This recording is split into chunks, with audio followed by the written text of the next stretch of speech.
सहारे रहकर लोग कभी नहीं समझ सकते। साया भी साथ छोड़ देता है अंधेरे में। इसलिए खुद को रोशनी बनाना सीख लिया हमने। जब तुम अपने ही दर्द को समझने लगते हो, तब दूसरों की बातों का असर कम होने लगता है। ये वक्त तुम्हें खुद को निखारने का मौका देता है।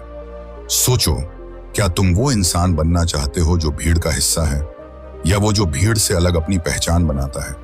जो इंसान खुद को अकेले समय में नहीं पहचानता, वो भीड़ में गुम हो जाता है, क्योंकि भीड़ तुम्हें कभी वो नहीं बनने देगी जो तुम हो। वो तुम्हें वैसा ही बनाएगी जैसा वो खुद है। भीड़ में चलने से मंजिल नहीं मिलती, अक्सर रास्ता अकेले ही तय करना पड़ता है। जब तुम अकेले होते हो, उस